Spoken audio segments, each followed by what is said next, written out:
And now, the time fight fans all across the globe have been waiting for. It's the main card with your man, The Voice. As always, in the opposite corner, my mano y mano, my verbal sparring partner, Philly's finest. With his new Phillies hat on, look like it's a Marlins hat with a fish on the side. Absolutely not. Will's just rubbing. What's going on? What's going on, man? We back. It's been a minute since we both been on screen. You know, we had the special last week, man, but we back. Your favorite people is back. Your favorite odd couple is back. Here to talk the best in combat sports. You know, we got it here for you. I got to introduce the man, the myth, the legend, the man with his own T-shirt, of course, because his nickname is who he is. The Voice. There's no halo over his hip. That looks like a battle Skycat call. Is that one of the matches? You know, I had to break out the Battle Hawks hat. Even though we lost to Arlington, you know, our nemesis. You know, still all about them B-Hawks. You out here losing to a team with from Arlington. I don't want to hear nothing about no You're talking about the former champions, the champions from last year. That's what you're talking about. Wasn't there like 6 teams in the league? It's 8. Oh, okay. All right, Bill. They still the champs. They were still the champs. We're gonna lose. Let's lose big. If there's no team in Philadelphia or Orlando, it don't really matter because we're talking about major markets. Well, anyway, Orlando had a team, but they lost it because Orlando lost the team because Orlando getting ready to get the Jacksonville Jaguars, and it was like, yo, we got bigger business to take care of, and that's why that happened. That ain't it. That's why that happened. You know what I'm saying? But it's all good though. We got an amazing show for y'all today. We got some great things to get into. Of course, we're going to hit that WrestleMania recap for y'all. We also have 2 big fights this week. The Voice has got some really big opinions on. So, man, let's just go ahead and get into it. It's been a long time. KOs and low blows. Let's get it, Voice. Yes, sir. All right. Now, Israel Adesanya is back again, and he says he wants his get back with Sean Strickland. That's right. He says he wants his get back. Now, he stated, I did not spar after my last fight. I did so well in the fight. I did so well in camp that I didn't get the results that I wanted, but I was still proud of myself. I worked. So then I didn't spar and I just looked after my brain. So for me, I told my coach already, it's time. I just knew. And I have a feeling who I want to fight. And you'll like this one. He said, I've got to get some get back on Strickland. I'm going to get back. He went on to say, he did beat me fair and square in Sydney, 5-0. Just whooped my badly. Again, that was one of the things that made me realize I need to slow down in my activity. I was always fighting 3 to 4 times a year as a champion. So I want to pull back now because I'm older and I'm doing things different. I don't want to make excuses because he beat me, but I just want to show him if he beats me at my best. So this time I'm going to come at him correct. He finally said, everything is done since then because I used to get bullied a lot as a kid. So he's an embodiment of that in a sense because he attacked me, the inner child. So I just want to stay protected against him and get some get back at him. Voice. What are your thoughts on this? And do people really want to see this considering the fact that he was just considering retirement after the loss? I think if there's any fight for him to have, this is the fight to have because they're both greatly diminished at this point. Sean Strickland, he lost his coach because his coach was like, you're not doing anything that I'm saying. I am coaching people to be champions, not just fight. So since you don't want to be a champion, then, you know, you don't need me in your corner. So his feelings are hurt being Sean's feelings. We don't know who's going to be cornering him, what he's going to respond like in this next fight. For Izzy, yeah, people think that the last fight got stopped early. I can see how people would feel that way, but you got to defend yourself. And he wasn't defending himself. And he was getting, punched in the head. So for Izzy, this would be a great way to come back. Granted, did Strickland hurt him? And is that a great reason why the fight went the way it did? Absolutely. will Izzy have the oomph that he needs to do? It's like, yeah, I'll be, at my best. You were the champion. Why are you not coming in at your best? And what's happened since then? Because you haven't been your best since that. Granted, his fight with Drake is the second one. He looked much, much better. It's just that Drake was able to catch him in that submission, and the fight was over. For Izzy, if he's going to fight anyone, again, this is the fight to have. I guess my question is this, though.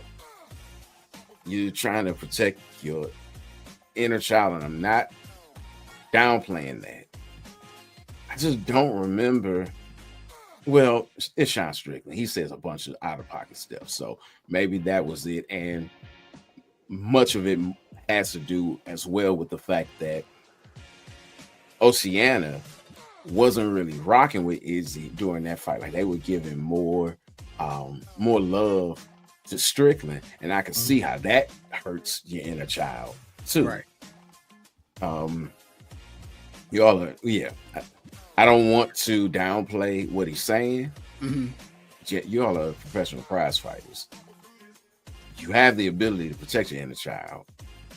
You just need to do that in the cage, not through words.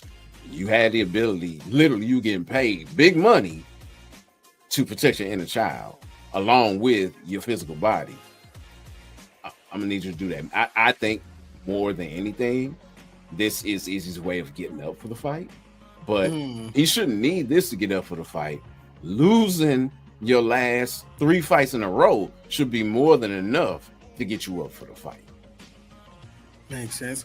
One last question before we move on. Will Izzy become champion again before he hangs it up? Not in the UFC. Okay. And I love Izzy. He's Yoruba like me. The last style bend, I got multiple Izzy shirts. But his time has come and his time is gone. And his fights have shown that it's time to move on. Wow. Well, there you have it. Yep. Now, speaking of moving on, let's change up the music a little bit because we are moving on into our ring walk. You hear that? Yeah. I like that. That's that getting ready to step into the ring talk. And when we step into the square is not, it is a square circle, but the 4 corners because they're not boxing. As we step into the wrestling ring. Why are you shaking your head? They're not boxing. They call it the square circle. It's like it's not. I know, but it don't really count for wrestling. I don't think the square circle in wrestling. I've never heard that in wrestling. When they go to their corners, if it's a tag team match, they're in opposite corners. Right. When they start the match, they're in opposite corners. Right. But I've not heard a wrestling ring referred to as a square circle, which is what I'm saying. That's why I was kind of stumbling and bumbling. If you've heard a pro wrestling promo, they say when you step into the square circle, this is what is Triple H does it all the time. All right, fair enough. That shows my ignorance, and I admit that shows my ignorance. Either way it goes, we got a WrestleMania recap, kicking things off with Jey Uso. He has garnered his second title and his most prestigious title within the past 12 months. Who's the last person to get over this quickly? If you want to be honest, the last person to get over this quickly is his cousin, who was also on the WrestleMania card, Jacob Fatu, who has been there probably less than a year already and is the United States champion. There have been talks already about Jacob Fatu being a future WrestleMania main eventer. This is a man who wrestled in MLW and held the championship for over 800 days. He's a walking promo. He's a walking highlight. Jacob Fatu would be his cousin, who you can say has gotten over this quickly, the last person that we can remember. Okay. Now, within your Raw recap, you talked about the tap, which is how Jay won the title. As I Right. shared with you, all across my timeline, when it happened, all I heard was, "This is bogus. This is whack. The tap is stupid. We're glad for Jay. It should have went a different way." But Right. you said that the tap didn't diminish the win. Tell us why. So if you look back at the story was Jay no longer fearing Gunther. When you look at what happened between Jimmy and Gunther used that sleeper lock to literally put Jimmy out and beat him to a pulp in front of Jay. Jay's whole point was literally to prove it. Now, would I have liked to, like many, seen Jay win with the splash? Of course. But this furthers the storytelling of Gunther and his current crash out that he's had, as we saw on Monday with what he did to Pat McAfee. He's crashing out because he couldn't believe it. But many people being like, "Oh, this diminishes it for Gunther." It doesn't, because if you're a fan, you remember that NXT UK World Title match when he was Walter, and Ilya Dragunov put him to sleep. Gunther does not do well with those submission style sleeper holds, and he always taps immediately. It doesn't happen many times, but when it happens because a person meets him at his strength and they end up beating him at his own game. And that's what you saw from Jey Uso. I think also this is almost an indictment on people who were complaining, "Oh, Jay only has this amount of moves." Now when he does more moves and he does more things, there's a complaint that he won. Let's enjoy the win. Let's enjoy the ride that we're on with Jay, because it's going to get really good. Let's see where it goes, and let's cheer him on, and let's give him a great title run. As you mentioned, he's had 2 singles titles run. There was a cup of coffee with the Intercontinental title, and many people were upset that he lost it that quickly. But of course, it was so that he could go into that world title picture. And I think Jay's there to stay. Okay. Now, WrestleMania is known for its celebrity appearances. And a celebrity that's been seen with Jay quite a bit is Travis Scott. Though he played a role at WrestleMania 41, it wasn't in Jay's bout. It was in the main event for night 2. There were a lot of other notable people that were there, not necessarily made appearances, but may have been shown on the screen. And because this is a show about combat sports, we're going to speak about the combat sports veterans that were there. People like a Terrence Bud Crawford. You had Daniel Cormier, the champ, Murad Dvalishvili. Aljo didn't get any love, but he was in the back. Chael Sonnen was with DC because they talked about it on their show. Chael's protege, Kobe Covington, got a whole lot of love. Somebody, though, that it's been said did or did not, like some people that were there, specifically Daniel Cormier and Chael, said that when Dana White, a little Freudian slip, when Dana White was put on screen twice, that he did not get booed. But you say otherwise. Yeah, that man got booed out of the building. As a matter of fact, it was trending. It was a lot of people who were expressing their same sentiments that we can't share on this show when he got booed. He definitely got booed. That sounds like it was more or less a TKO thing to cover up the fact that Dana White is not liked by a lot of people within the wrestling community, in other spaces also, but that's a different conversation. But yes, Dana did get booed. Not as loudly as Hulk Hogan, but he did get booed. So what is it about Dana that causes wrestling fans to dislike him?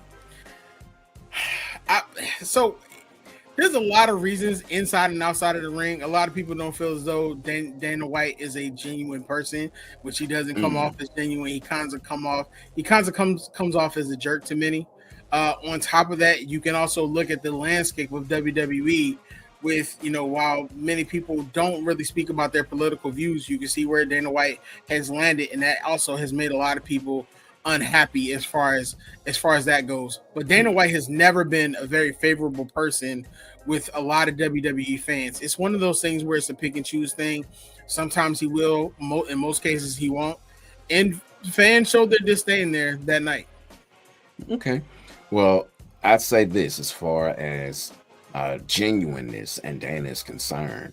Most people feel as if Dana comes off as what you were saying, like, oh, he comes off as a person with a heavy hand. So I can't say that it's not genuine.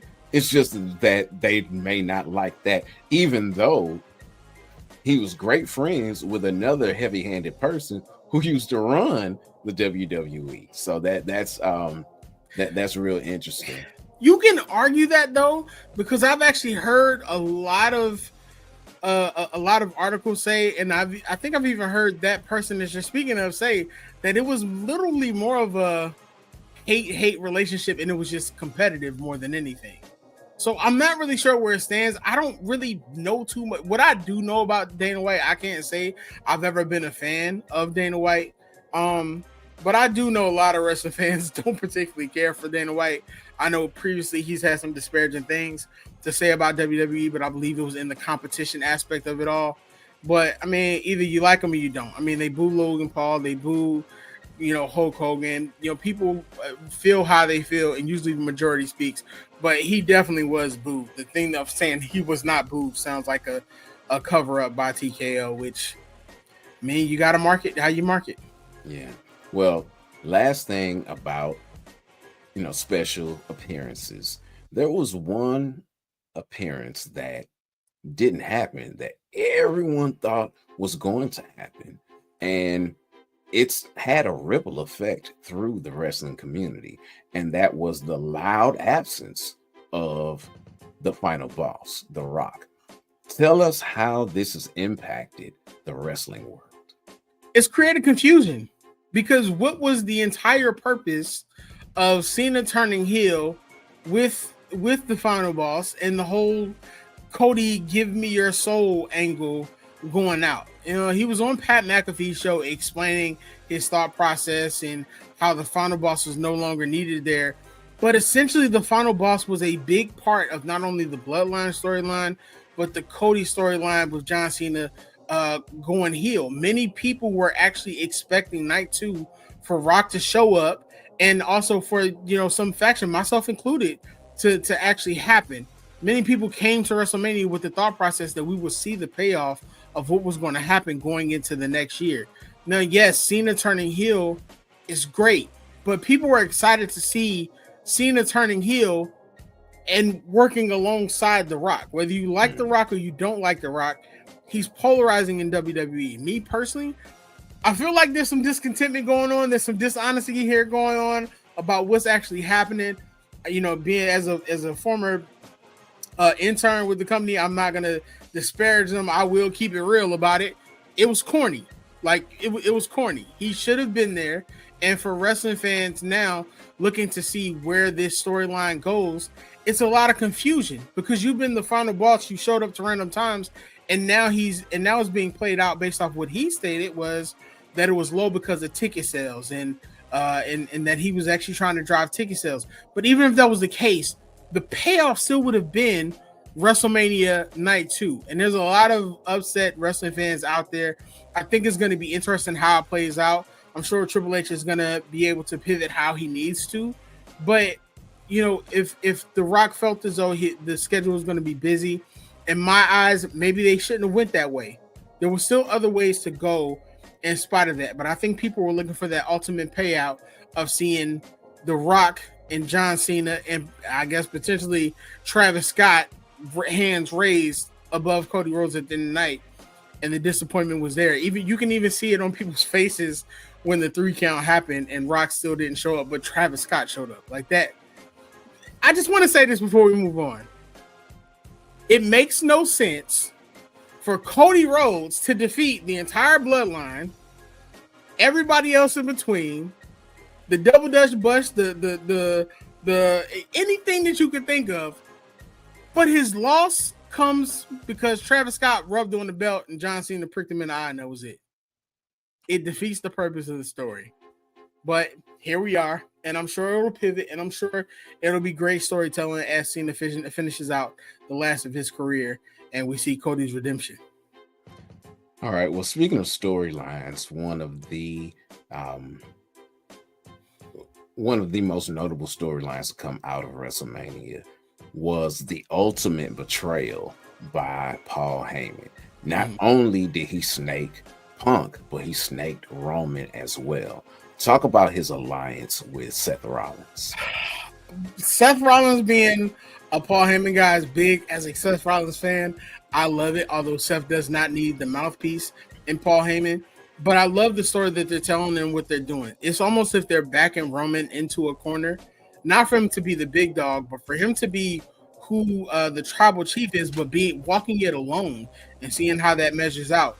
But this time now, he's got an ally who is an unlikely ally, which always makes great for wrestling stories, and CM Punk. And they're going up against Seth Rollins and Braun Breaker, who's a star in his own. He is a future world heavyweight champion. Of course, that Steiner lineage plays well into it. But I don't think this is it. I don't think that this is the last person that we're going to see join whatever this faction is that it becomes. I don't want to call it Evolution 2.0 because Paul Heyman doesn't wrestle and Ric Flair did wrestle sometimes. But it's going to be interesting to see. Paul Heyman does not miss. He's been great throughout.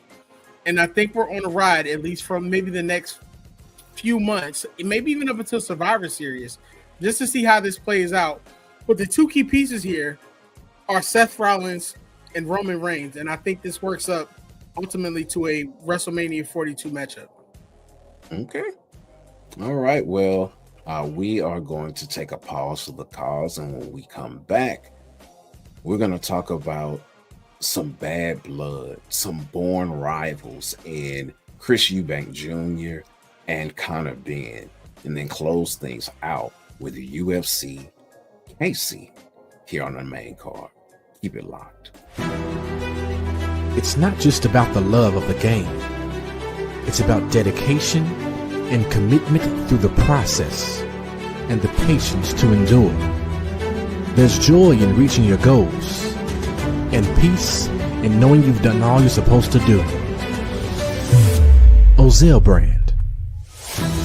It's not just a brand, it's a lifestyle. Shout out to the brand Ozell, man. Make sure you go out there and get your drinks. Make sure you get your cleats for your kids. The NFL draft coming up, so you got to prepare them for their draft coming up. You know what I'm saying? Get you some Bruce Voice-Roys and that royal blue for your kids so they can go out there and think they Bo Jackson and they can call. Just just make sure you wear your Battlehawks gear with it, because whenever I am stomping in my Ozells around the St. Louis metro area, your man, the voice, got his Beathawks hat on. He got the Bruce Voice-Roy glow. I'm not doing this with you today, man. Let's get into it. Now, Voice, this week, we don't just have a fight. We have a legacy on the line. Chris Eubank Jr. and Conor Benn are stepping into the ring in a bout soaked in history, controversy, and bad blood. Now, this isn't just about rankings or title shots. It's about fathers. It's about family names, providing once and for all who deserves that spotlight. Now, only last week, Voice, Chris Eubank Sr. made his stance clear. I will not be an accomplice to their stupidity or their circus, he told Seconds Out. The famous lift may soften the sound, but the passion in his words are very unmistakable. And if you're wondering why, it all comes down to the weight. Now, Conor Benn is moving up, what many are saying, 2 divisions, actually giving up the comfort of welterweight to face the bigger man than Eubank Jr. It's a move that Senior is convinced is dangerous. He went on to state it's against the rules what's happening. If you're not clever and you are not noble, this will kill you. This is what they call a sport, not a vacation. If you don't play it the right way, Conor, you don't have a career to enjoy. Now, many remember, you can feel the echoes of history every time Eubank Sr. speaks. In 1991, his own brutal uppercut left Michael Watson in a coma for 40 days. And the memories of that night are literally seared into him, and he's spoken on it on a number of occasions. So his concern isn't just strategy here, it's more survival, and it's causing a rift between him and his son. Now, for Benn, This is all about legacy. He's sacrificing weight, comfort, and familiarity just to make this fight happen. And he made sure to demand one adjustment, voice, an 18-foot ring. He stated the only thing I asked for in my contract was an 18-foot ring. Coming in there to steamroll him? Of course I am. You think I'm coming there to do much about nothing? That's just how I am. If you think you're faster than me, prove it. You think you're stronger than me, prove it. You think you're smarter than me, prove it. Come meet me in the middle. And make no mistakes, for Conor Benn, this is personal. They were actually supposed to fight in 2022, a fight we were actually supposed to cover. And it's nearly 30 years after their father's legacy bout. But 2 days before the fight, it was scrapped and Benn failed a drug test and it never happened. He's been fighting this on the outside of the ring, literally to clear his name. And he said, I have a bit of adversity. I came through it just about, and I'm ready to get into the biggest fight of my life. The exact reason how and why the drug entered his body remains a mystery. But one thing is, it's actually called clomiphene, I believe. Clomiphene. One thing is clear. Conor has spent the last 2 years carrying the weight of that failed drug test, and he feels as though he's shaking it off for good. His father even stated, I'm 99% sure Conor will beat Eubanks within 4 rounds. Benn, he didn't state any hesitation or any fear. He said, yes, I'm jumping up 2 weight divisions. That brings us challenges. And yes, his record, the way he's won is better than mine. But the difference between me and him is he's lost every step. He's lost every time he stepped up. I haven't. So he believes that this fight is going to be a toss-up. So, voice, I'm going to ask you. Their emotions are running high in and out of the ring with this history going about. What are your feelings from not only what Eubank Sr. stated, but from what Conor Benn and his father both stated? A 4th round knockout, voice? I mean, when you're fighting someone who is 2 weight classes lower than you, a 4th round knockout is not that out of the question. Now, granted, the majority of Chris Eubank Jr.'s fighting career has been contested at middleweight, at 160. So this fight being at 160 is not that big, or I should say it shouldn't be that big of a deal, especially seeing as his last fight, if I'm not mistaken, was also at 160. Fight before that was at 168. It shouldn't be that big of a deal, although he stated recently in press conferences that he's in a lot of pain trying to make this weight. And initially, when this fight was set 3 years ago, that's what Senior's issue was, that, they got my son coming down to 157. That's not right. It's not good. It's not healthy. I don't stand by that. Well, he's fighting at 160 now. So now the narrative is switched. Oh, no. Well, now it's that he's coming up to 2 weight classes. Benn was coming up to 2 weight classes before that.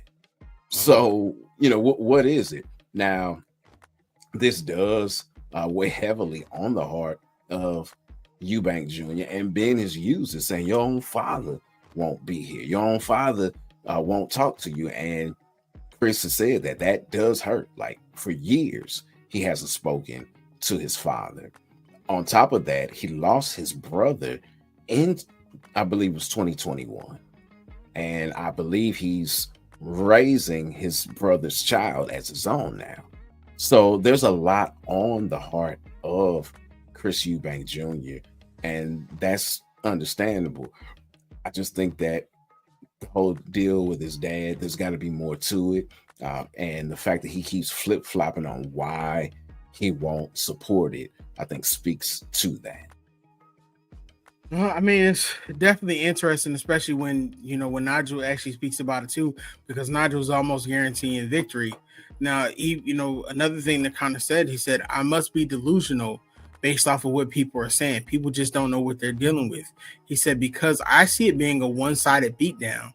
I see it being so ferocious and dangerous that people are going to be wincing as I'm landing my shots. Mm-hmm. So the confidence that he's showing would literally lead you to believe that he's actually the heavier fighter between the two going into this. But it'll be interesting. I mean, Conor comes into this bout undefeated. Like, his last bout was February 3rd, and it was a unanimous decision.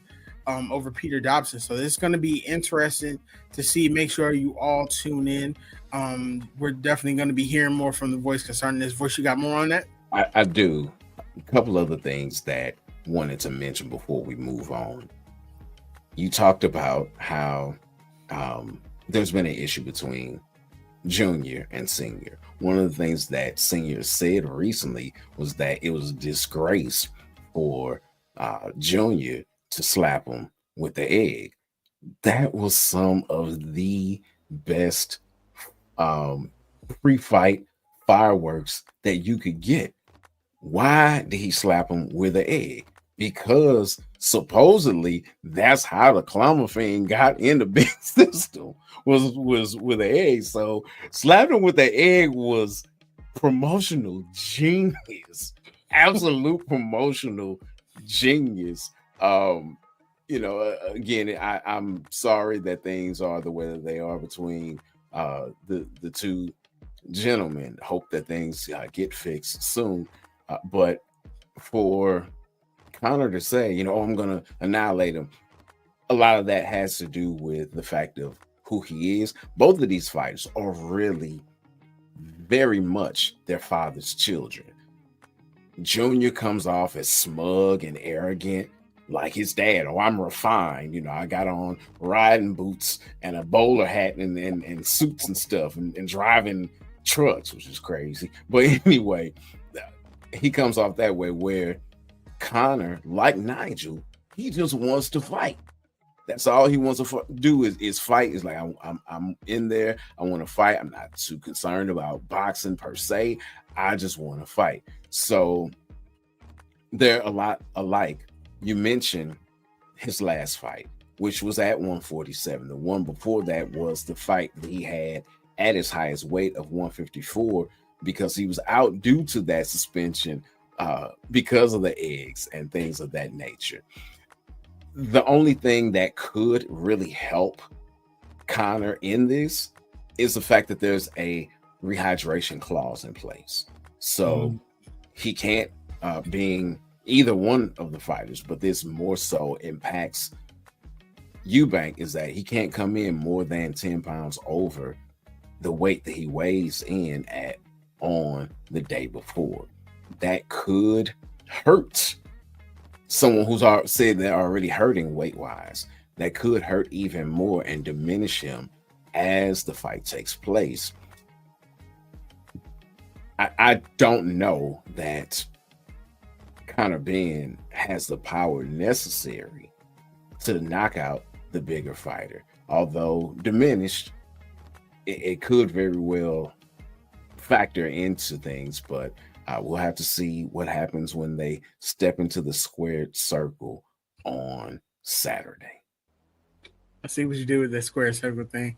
That's going to be interesting bout based off legacies, of undefeated record, and basically pride. Make sure you tune in. Make sure you check in with the voice. I'm sure Voice is going to be scoring that fight as he normally does. Now, let's get into UFC. Voice, the welterweight division is going to be delivering a fight that has about as much momentum as it has about pride. Ian Machado Gary is going to be facing Carlos Prates, two rising stars. They're going to be having something to prove, stepping into the spotlight, very close in Kansas City. And let's be clear, boys, this fight wasn't even supposed to happen. Originally, Carlos was set to face Jeff Neal at UFC 314, but with Neal sidelined due to injury, an opportunity knocked. He said, "It's my work and I have to fight." That's what he told UFC.com. He said, "No matter who, no matter how many times, short notice or not, I just am training all the time, every day, and I'm ready to fight tomorrow. After tomorrow, next month, I'm always ready." That mindset, Voice, is crazy. And it's exactly what makes this fight even more compelling. From Machado Gary, it's a cerebral technician inside the octagon. He's literally built his career, Voice, on precision. Half of his wins have come via decision, including 5 inside of UFC. Now, Prates, on the other hand, he doesn't do long, drawn-out fights. He's gone the distance only 3 times in his career and apparently has not since 2019. Now, he isn't fazed by the task of going 25 minutes at the highest level, but he's predicting the finish in the 3rd or 4th round. But then, voice, when you talk about that, you bring in attention because there's energy, there's swagger, and Machado Gary does not lack confidence. He made one thing crystal clear ahead of fight night. He's claiming Brazil as his own, voice. He said, look, this dude smokes American cigarettes, drinks Irish whiskey. Meanwhile, I'm in Brazil having drinks. I'm more Brazil than this guy, and I've got his whole country wanting me to win.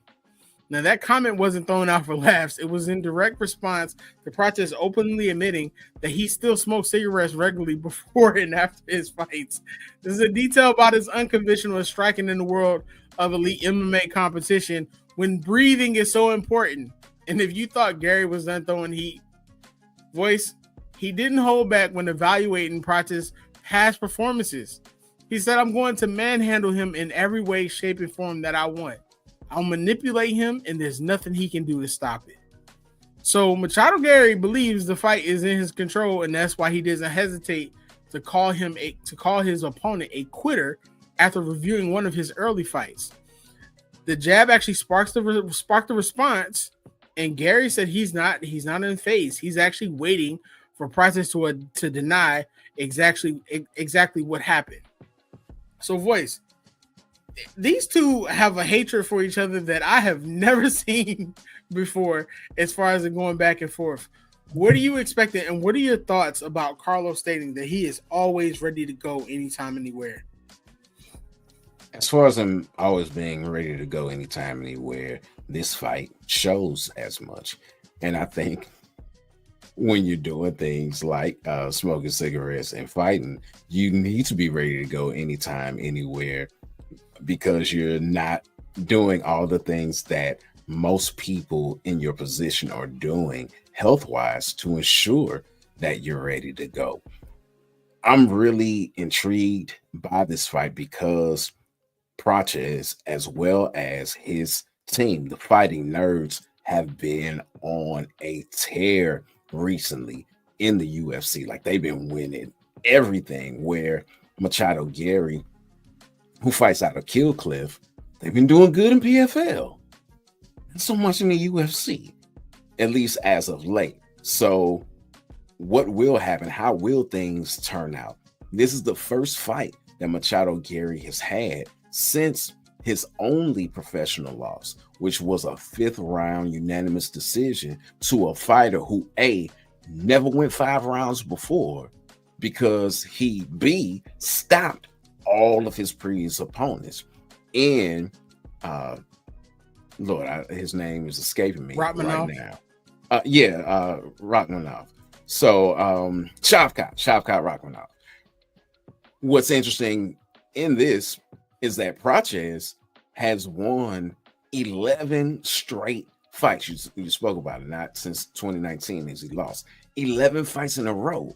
But what's even more interesting about this is that the last 10 have been by knockout, including 4 in the UFC. So Machado Gary's in the same position that he was with Shavkat, in that Shavkat had not only won all of his fights, but he stopped everyone out. At that point, it was all of them. It wasn't just this double-digit run, but that is a great accomplishment.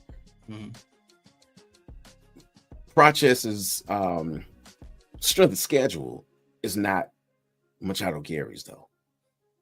Ian has been in the UFC for quite a bit of time. He's like 15-1, and over half of those fights have been in the UFC, where Prates is going into his 5th fight in the UFC. Can Ian turn back the clock like he did with Shavkat, but have a better outcome? Even though in the loss he raised his profile, can he stop this KO streak and win this time? That's the question. Or will Prates continue this streak that the Fighting Nerds have developed within the UFC over the past year or so? We'll find out when the pin drops, the cage door locks, the the thumbs go up and they start the clock. There you have it. I mean, as you stated, 11-0 in your last. When I looked at that, I was blown away. I was like, this has to be a mistake. But it's literally his last 10 were complete knockouts.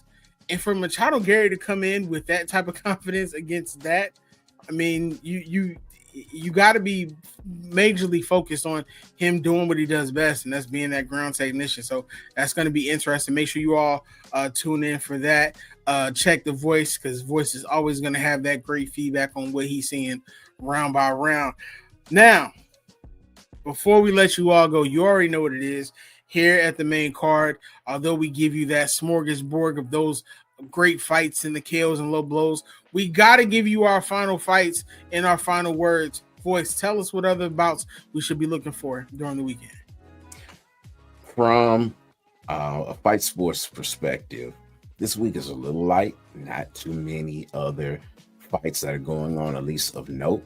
But that KC card has some notable people. You've got Anthony Smith in what many believe will be his final MMA bout. You got Giga Chikadze taking on David Onama. Michelle Pereira is must-watch TV whenever this man enters into a field of combat, taking on Abus Magomedov. And there's one thing that you need to know about Abus is his last name. You got Magomed in any part of your name, first or last name. Oh, yeah, you bring it. And that fight has fight of the night or performance bonus written all over it. So again, not a whole lot going on this weekend, but definitely some fights to keep your eye on. Awesome, definitely. Thank you all for tuning in. Make sure that you like, share, and subscribe. If you want to take us everywhere you want to go, we on every one of your favorite podcast networks. And while you're at it, make sure that you hit the link and you subscribe to MTMV Sports, man. We got everything you're looking for. Not the same podcast. Pretty Girls Love Sports. You got the V Report. You got Sports Talk with C. You got Full 94 with the greatest over here. You know what I'm saying? The Deion Sanders of MTMV. I'm here. You know what I'm saying? Along with this gentleman here who does the production. So all the feedback y'all be talking about, that's Voices work. That's Voices work right there. You know what I'm saying? So make sure y'all tune in. Thank y'all for rocking with us each and every week, man. We love what we do. We are the fans. We just do the work behind it to give you the best analysis possible. Voice, take us out. Until next time, fight the good. What's going on, family? It's your man, Wildress. And it's your man, the myth, the legend, the voice. And you just finished watching the main card on the MTMV network. Yeah, for more great shows just like this, smash the subscribe button.